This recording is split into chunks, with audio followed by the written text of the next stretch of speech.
Hello students, मैं Ramakant Gupta GRB inter college की तरफ से अपने यूट्यूब चैनल पर स्वागत करता हूँ।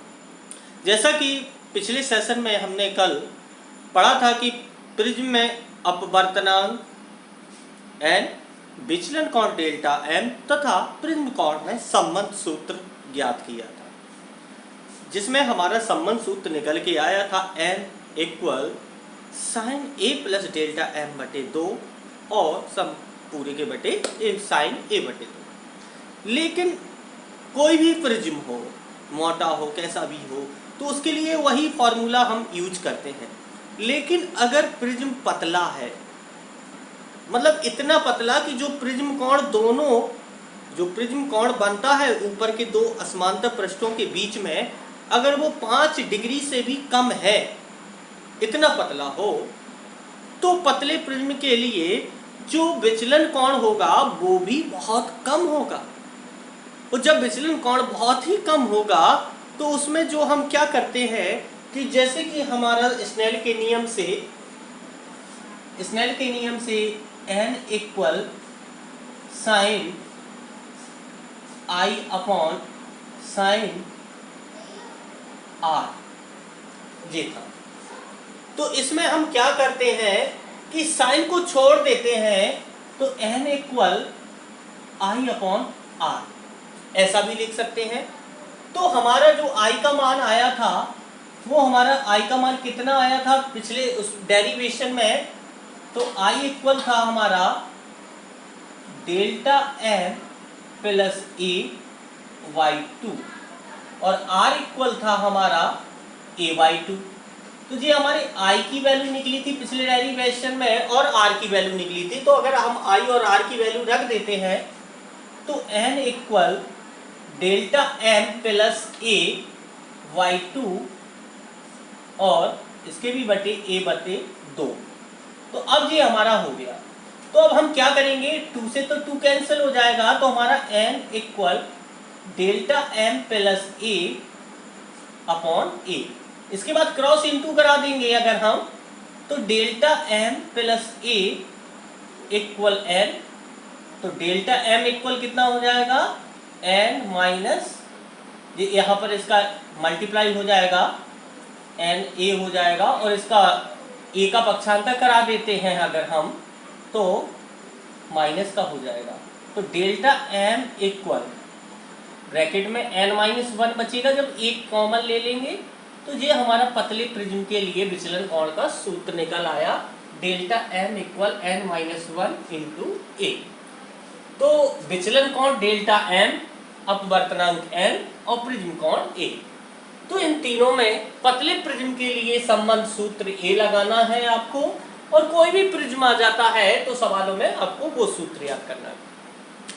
बहुत ही कॉमन चीज है और एक सवाल पक्का आता है पतले प्रिज्म का या कोई भी प्रिज्म हो, अगर उसमें पतला प्रिज्म के साथ में पतला शब्द नहीं जुड़ा हुआ है किसी भी सवाल में, तो आपको वही फॉर्मूला लगाना है, n equal sign a plus delta m बटे 2 पूरे के बटे साइन a बटे 2।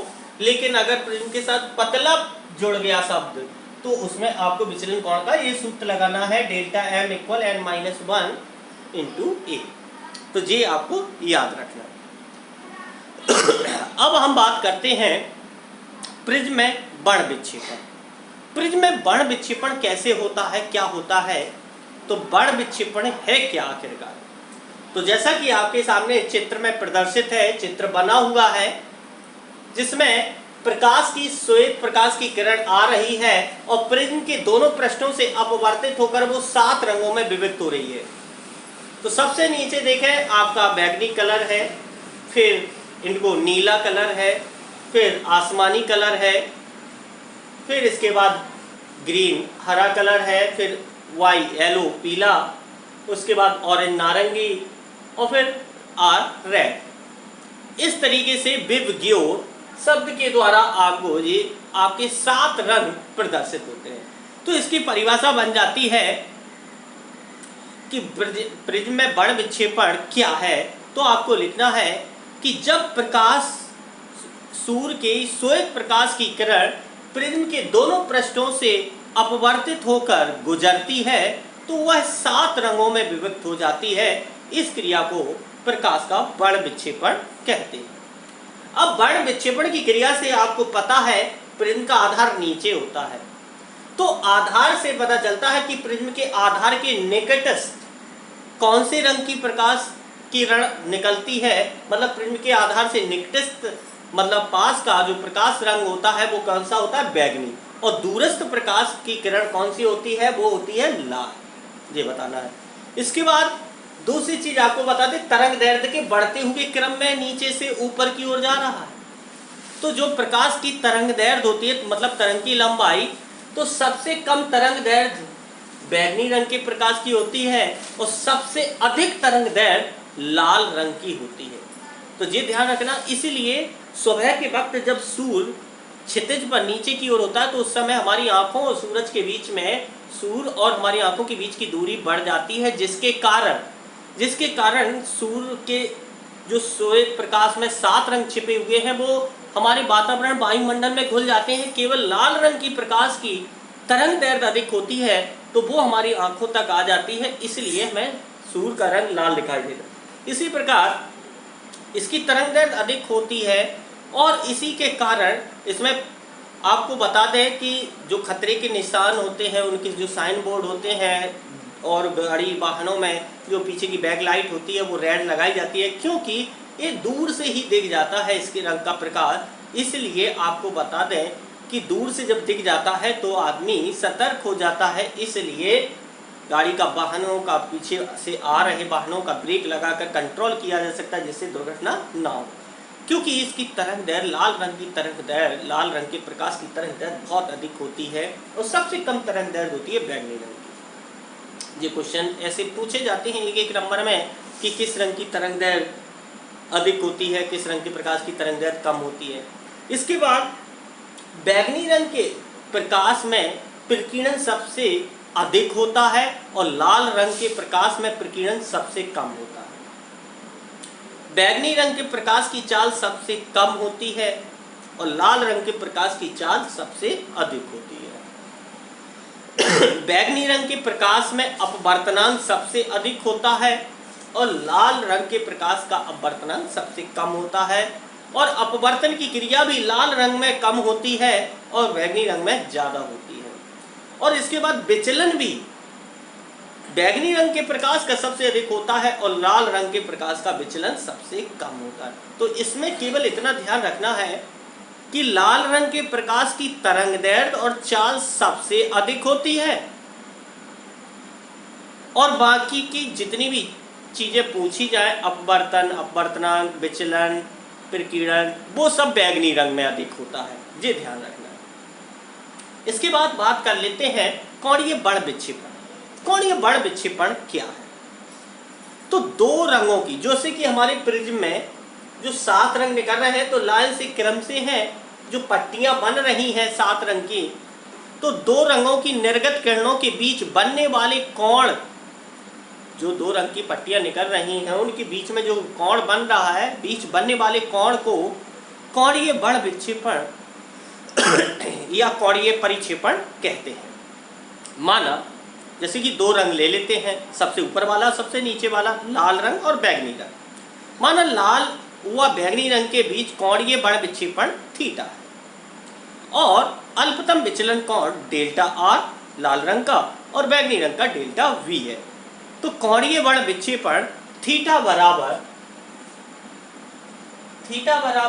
Delta we minus delta R होगा, मतलब दोनों रंगों का डिफरेंस, मतलब 2 रंगों के निर्गत जो किरणों के बीच में बनने वाला कोण है उसको ही कोणीय वर्ण विक्षेपण कहते हैं।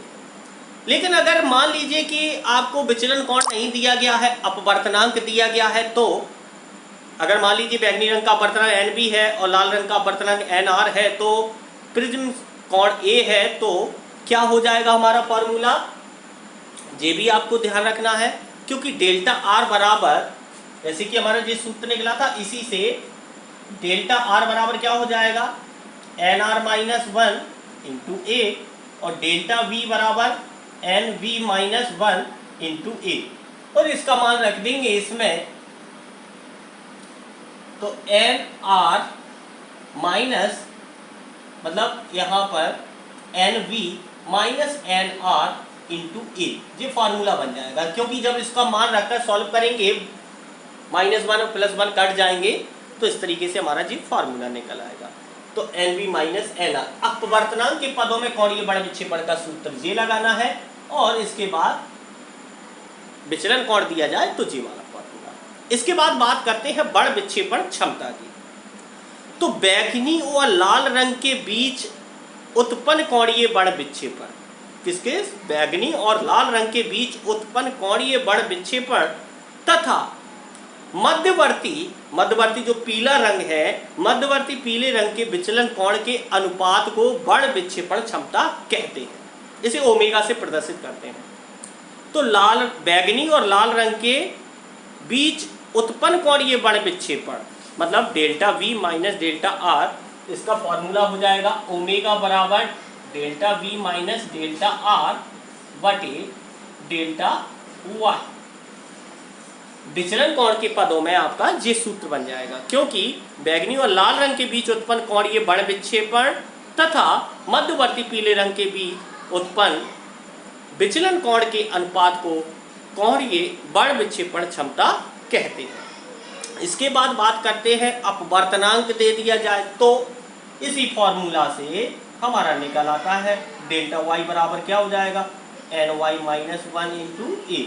और जब हम इसी तरीके से हम मान रखकर हल करेंगे, जब इनके मान delta V delta R delta Y के, तो ओमेगा बराबर हमारा ये आ जाएगा ऊपर N V minus N R, क्योंकि इनके मान रखेंगे हम, इंटू ए, और अपॉन में N Y minus 1 into A. तो ए से कैंसिल हो जाएगा, तो ओमेगा बराबर N B minus N R upon N Y minus 1, ये हमारा फॉर्मूला बन जाएगा।